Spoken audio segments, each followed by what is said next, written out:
after Valentine's. I need you to hear this. Your soulmate just wrote you a secret love letter. Not on paper, in your mind, in your patterns. In this way, your heart keeps flinching at the wrong people. If you've been feeling off since Valentine's, this is why. Subscribe right now, hit like, and comment, "I'm ready," if you want the truth. Because in a few minutes, I'm going to tell you the exact signs your soulmate is already reaching you. And the one sign most people ignore, that ruins the connection before it even starts. And listen closely, because the last part will feel like I'm reading your private thoughts. Valentine's Day is loud.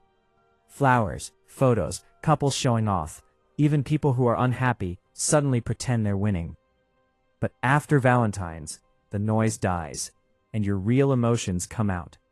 The ones you couldn't distract yourself from. And that's where the secret letter begins. Isn't just romance. Love is revelation. Love is a mirror. Love is a spiritual assignment. And I know that sounds intense. But if you've ever loved the wrong person deeply, you already understand.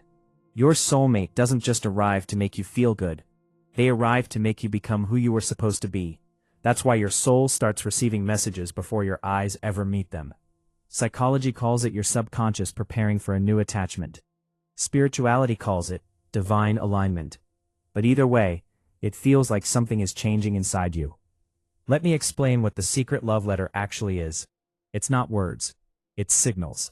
It's your soul saying, "I'm done repeating this lesson. I'm done chasing love that feels like anxiety. I'm done begging. I'm done shrinking." And your soulmate is the kind of person who can only find you when you finally stop hiding from them. Yourself. So after Valentine's, your spirit gets quiet. And you start noticing things you were too distracted to notice before. Like why you keep attracting emotionally unavailable people. Like why your stomach tightens when someone is inconsistent. Like why you feel tired of situationships. Like why you suddenly don't want attention, you want intention. That's not you becoming too picky. That's you becoming ready. Now listen, this is where it gets real. Your soulmate's secret love letter is written in your triggers. Yes, your triggers, because your triggers reveal your deepest unmet needs, and your unmet needs are the exact places love is about to heal. Let me give you an example. If you've been triggered lately by being ignored, or left on read, or someone taking too long to respond, that's not you being needy. That's your nervous system saying, "I'm tired of people who make me." And your soulmate is a person who naturally makes your nervous system calm. Not because they're perfect, but because they're consistent. If you've been triggered lately by people who are hot and cold, that's the letter. It's your soul saying, the next love will not be confusing. If you've been triggered lately by mixed signals, that's the letter. It's your soul saying, "I'm done with half love." And if you've been triggered by seeing couples online, or hearing engagement news, or watching someone else get what you wanted, that's the letter too. Because jealousy isn't always toxic. Sometimes jealousy is grief. It's grief for the version of you that had to love alone. It's grief for the time you wasted on people who didn't choose you. It's grief for the way you tried to earn love when love was supposed to be freely given. And after Valentine's, that grief comes up. Not to punish you, but to clear you, so you don't carry old pain into a new love. Now here's something nobody tells you. Your soulmate is not just someone you'll like. Your soulmate is someone your spirit recognizes. And recognition does not always feel like fireworks. Sometimes it feels like peace. And peace can feel boring to someone who's addicted to chaos. That's why so many people meet their soulmate and sabotage it. Because the soulmate doesn't activate their trauma. So they think there's no chemistry. But what they really mean is, there's no anxiety. There's no fear. There's no chase. There's no uncertainty. And that feels unfamiliar. That's why I said earlier, there's one sign people ignore that ruins the connection before it even starts. And that sign is peace. If someone comes into your life, and you feel calm, and you don't obsess, and you don't overthink, and you don't feel the need to perform, that might be your soulmate. Not the one who makes your stomach twist. Not the one who disappears. Not the one who makes you question your worth. The one who makes you exhale. Now let's talk about the letter itself, because I'm going to read it to you, but not like a poem, like a truth. This is what your soulmate's secret love letter sounds like. I see you. I see how hard you tried. I see how you stayed too long. I see how you forgave too much. I see how you loved people who only loved what you did for them. I see how you kept choosing potential instead of choosing reality. I see how you made excuses for red flags because you wanted the story to work. I'm not coming to take from you. I'm coming to build with you. I'm not coming to confuse you. I'm coming to choose you. Patience. I'm coming to give you peace. I'm not coming to trigger your abandonment. I'm coming to prove you can be stayed with. I'm not coming to make you smaller. I'm coming to help you become more. That's the letter. And if that hit you in the chest, good. Because that's your soul recognizing what it's been waiting for. Now let's bring psychology into this for a second, because I want you to understand this on a deep level.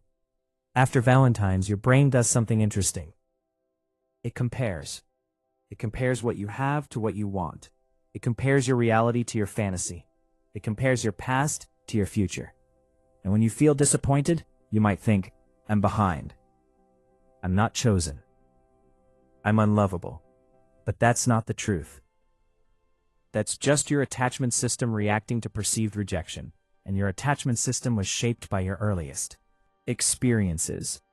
If love in your childhood was inconsistent, you might now be attracted to inconsistency. If love in your childhood was conditional, you might now feel like you have to earn love. If love in your childhood came with emotional distance, you might now chase emotionally unavailable people. And after Valentine's, all those patterns get exposed, because romance holidays don't just trigger loneliness, they trigger memory. They trigger the part of you that wonders, why do I keep ending up here? And that question is part of the love letter, because the love letter isn't only from your soulmate, it's from God. It's God saying, let's break this cycle.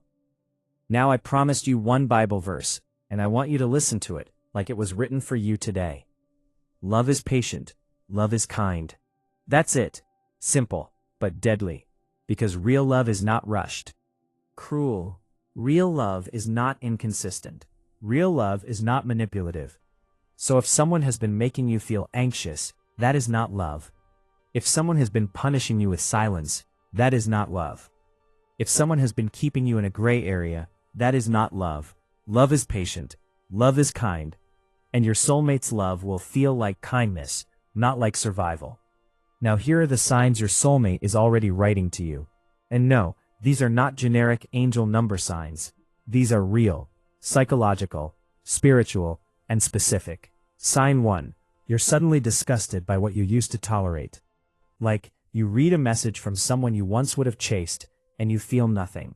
You see someone who used to excite you, and now you see right through them. You're not impressed by charm anymore. You're not seduced by attention anymore. Cold. That's you becoming clear. And clarity is a soulmate magnet. Sign 2. You're craving depth instead of dopamine. You don't want flirty small talk. You don't want surface-level compliments. You don't want WID. You don't want a late-night you up. You want conversation that feels like home. You want honesty. You want someone who can hold your heart without making it a game. That craving is the letter, because your soulmate is not going to entertain you. They're going to understand you. Sign 3. Your old type is starting to look unattractive. And this one is wild, because you might look back and think, why was I even into that? Why did I chase someone who didn't respect me? Why did I call that love? Why did I think inconsistency was passion? That's your brain rewiring. Your reward system is changing. Your standards are upgrading to match that new standard. Sign 4. You're being forced to heal your self-worth. Not in a cute way, in a painful way. Like you're being tested, like you're being humbled, like you're being stretched. Like God is removing people who are comfortable but not aligned. And you're sitting there like, why is everything falling apart? But it's not falling apart, it's making room, because the version of you who was desperate could never hold the love you're about to receive. So God is building you. Sign 5. You're getting signs in your daily life that feel personal. Not mystical, personal. Like you hear the same message from different people. Like you randomly see a word that keeps following you. Like you keep hearing about healthy love. Like you keep hearing about marriage. Like you keep hearing about emotional maturity. Obsessed. It's because your awareness is being guided. Because when you're close to meeting your soulmate, your attention gets sharpened. Your discernment gets stronger. You start seeing love differently. Now here's the part that will sting, but free you. Some of you are not waiting for your soulmate. Your soulmate is waiting for you to stop entertaining your distractions. Yes, I said it. Some of you are still texting the person who hurt you. Still checking their page. Still hoping they change. Still replaying the past. Still stuck in a loop. And you want God to send the right person while you're holding hands with the wrong one. That doesn't work. Because God is not going to bless your confusion.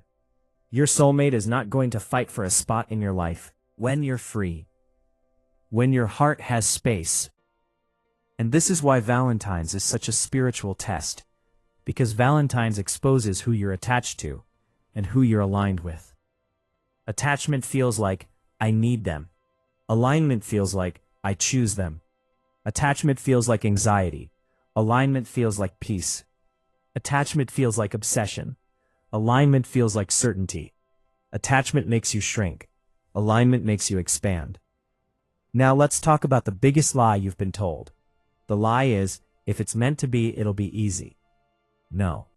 If it's meant to be, it'll be honest. If it's meant to be, it'll be intentional. If it's meant to be, it'll be mature. But it won't always be easy. Because healthy love requires responsibility. And a soulmate is not just a gift. A soulmate is a mirror. They will reflect your wounds, not by hurting you, but by revealing what still needs healing. For example, if you still believe you have to prove yourself, you might overgive, even in healthy love. If you still fear abandonment, you might test them to see if they stay. If you still feel unworthy, you might reject them before they can reject you. And that's why the love letter is secret. Because it's not just romance, it's preparation. Now I'm going to tell you the moment your soulmate's letter becomes loud. It becomes loud when you finally choose yourself. Not in an arrogant way, in a holy way. When you stop negotiating your boundaries. When you stop explaining your value. When you stop trying to be cool about disrespect. When you stop laughing off things that hurt you. Because the day you stop betraying yourself is the day love can finally find you. And yes, I'm going to say something that might shock you. Soulmate. Because you keep asking for love, but you haven't learned how to receive it. Receiving love requires trust. Receiving love requires vulnerability. Receiving love requires letting someone see you. And some of you are still in protection mode. You say you want love, but you flinch when someone is consistent. You say you want commitment, but you disappear when someone asks for clarity. You say you want a soulmate, but you're still addicted to the chase. And God is like, I love you too much to send them too early. Because if they came now, you would ruin it. Not because you're bad, but because you're unhealed. Now listen closely. This is the mini cliffhanger I promised in the beginning.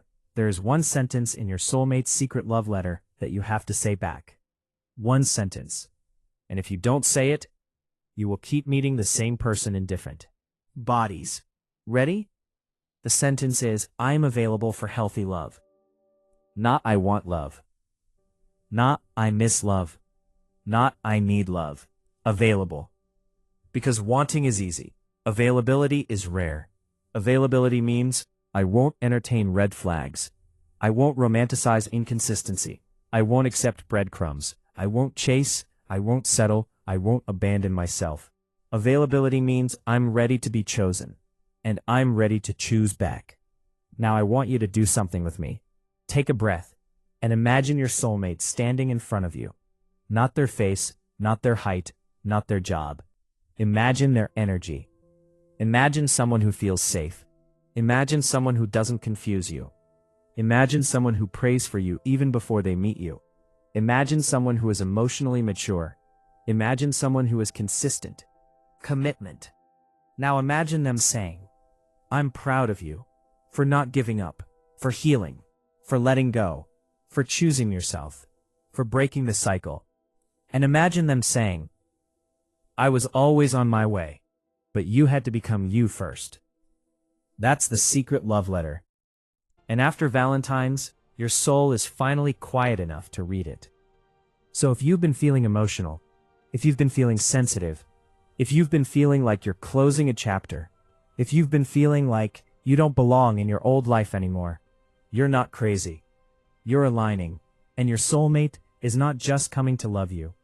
They're coming to meet the healed version of you, the version of you who knows what love is. Love is patient. Love is kind. So stop accepting impatience. Stop accepting cruelty. Stop accepting confusion. You need more intention. And your soulmate is not writing to you with chaos. They're writing to you with peace. So here's what I want you to do. Comment, "I am available," if you're ready to stop repeating cycles. Subscribe if you want more psychology and spiritual guidance like this. And like this video if this message felt like it was for you. Because the moment you become available, the love letter stops being secret. And it becomes your life. And let me take this deeper, because some of you are thinking, okay, but how do I know it's really my soulmate? Good question, because not everyone who feels familiar is meant for you. Some people feel familiar because they match your wounds. So let's separate soul recognition from trauma recognition. Trauma recognition feels like urgency. Soul recognition feels like clarity. Trauma recognition makes you overthink. Understand. Trauma recognition makes you chase. Soul recognition makes you breathe.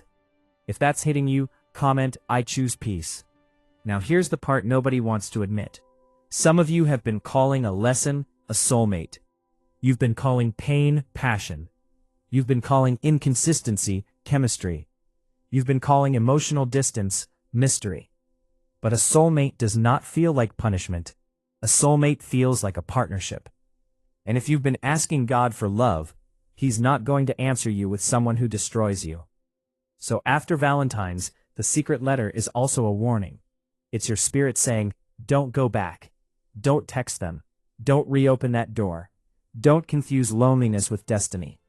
If you need that reminder, comment, "I won't go back," because some doors look like love, but they're actually traps. And the enemy of your soulmate is not another person. It's your own temptation to settle. Your own temptation to accept half love. Your own temptation to romanticize someone who barely shows up. Now listen carefully. Your soulmate is not going to compete with your healing. They're going to support it. They're not going to make you feel guilty for having standards. They're going to respect them. They're not going to call your boundaries too much. They're going to call them healthy. And that's how you know. Because the right person doesn't fear your boundaries. The wrong person does. If you're done explaining your boundaries, comment, "I'm done explaining." Now I want to talk to the person who feels embarrassed. You feel embarrassed because Valentine's passed and you're still single. You feel embarrassed because you thought you'd be married by now. You feel embarrassed because you thought you'd be chosen by now. Because you thought the last person was the one. Listen, you're not late, you're not behind, you're not forgotten, you're being protected. Because some people got picked, but they got picked by the wrong person. And that's a different kind of pain. So don't compare your timeline to someone else's highlight reel. Because you don't know what their relationship costs them. You don't know what they tolerate. You don't know what they cry about in private. You don't know what they're settling for. But you're being refined. And refinement looks like delay. But it's actually mercy. If you believe delay is protection, comment, "God is protecting me." Now I promised you something dynamic. So let's do this like a real letter. Because this is where your spirit starts to feel it. Imagine your soulmate writing this, late at night, with a calm heart, and a steady mind, not trying to impress you, just trying to reach you. And this is what they write. "I'm not looking for a perfect person. I'm looking for a real person. I'm not looking for someone who never got hurt. I'm looking for someone who healed. I'm not looking for someone who's never been disappointed. I'm looking for someone who didn't become bitter. I'm not looking for someone who has no past. I'm looking for someone who learned from it. And when I find you, I won't play games. I won't disappear. I won't punish you. I won't manipulate you. I won't make you guess. I will communicate. I will show up. I will be consistent. I will be accountable. And I will love you in a way that feels like rest. If you want a love that feels like rest, comment, love that feels like rest. Now let's bring in another layer, because this is not just about romance.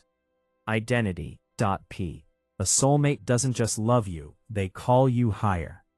Not by forcing you, but by inspiring you. You start wanting to take care of your body. You start wanting to clean up your habits. You start wanting to protect your peace. You start wanting to pray again. You start wanting to be emotionally mature. And you don't do it out of fear. You do it out of readiness.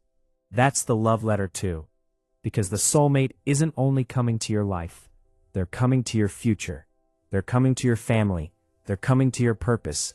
They're coming to your calling. And God does not connect souls casually. If you feel like your next love is spiritual, comment, "This is spiritual." Now, let me speak to the person who keeps having dreams. You've been dreaming about love. You've been dreaming about someone you haven't met. You've been dreaming about a voice, a feeling, a presence, and you wake up with this strange emotion, like you miss someone you've never held. That's not random. Sometimes God gives you a preview, not so you can obsess, but so you can prepare. Because the heart needs hope. But listen to me. Do not chase the dream. Become the person who can hold it. If you've been having dreams, comment, "I've been dreaming." Now here's the warning I need you to hear. And I'm saying it with love. Your soulmate will not be attracted to the version of you that is still begging. Not because you're unworthy, but because begging energy is not love energy. Begging energy is fear. Begging energy is scarce. Begging energy is "please don't leave." And your soulmate is not looking for someone to rescue. They're looking for someone to build with. So if you've been begging in love, don't shame yourself, just grow. This is your moment to upgrade.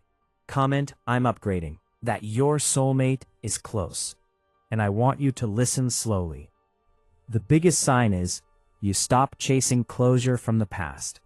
You stop needing an apology. You stop needing them to understand. You stop needing them to regret. You stop needing them to come back. You release them. And the moment you release, you create space. And space is holy, because God cannot fill what you refuse to empty. If you're ready to empty your heart of the past, comment, "I release the past." Now let me give you the second Bible verse line for this part. One line, and it's powerful. Above all else, guard your heart. That's it. Because guarding your heart doesn't mean being cold. It means being wise. It means you don't let anyone have access to you who hasn't earned the responsibility. It means you don't give your deepest love to someone who only offers shallow effort. Valentines, guard your heart. Not because love is dangerous, but because your heart is precious. If your heart is precious to you, comment, "My heart is precious." Now here's the part that's going to shift you. Your soulmate's letter is not only about them, it's about you becoming the soulmate too. Because you can't pray for a mature partner and stay emotionally immature. You can't pray for consistency and keep being inconsistent with your own healing. You can't pray for loyalty and keep entertaining people who don't deserve you. You can't pray for peace and keep choosing chaos. So this is the question. Are you becoming the kind of love you're asking for? If you're becoming that person, comment, "I'm becoming." Now let's end this like a real spiritual moment. I want you to imagine the last line of the love letter, the final sentence your soulmate writes. And it says, "Not late. I'm not lost. I'm not confused. I'm being guided. And I will find you when you finally believe you deserve me." If you feel that, comment, "I deserve healthy love." Because you do. And after Valentine's, The secret love letter isn't trying to make you sad. It's trying to wake you up. So stop mourning what didn't work. Stop romanticizing who didn't choose you. Stop revisiting who didn't value you. Because the next love will not require you to suffer. The next love will require you to receive it. And that, for some of you, is the hardest part. So if you're ready to receive, comment, "I'm ready to receive." And if you stayed until the end, here's the truth. Your soulmate is not just someone you meet. They are someone you align with. And alignment starts now. Not when they show up. Now. So tonight before you sleep, say this out loud. Available for healthy love. I am available for peace. I am available for the love God designed for me. P. And then let it go. Because what is for you will not miss you. If you believe that, comment. What's for me won't miss me.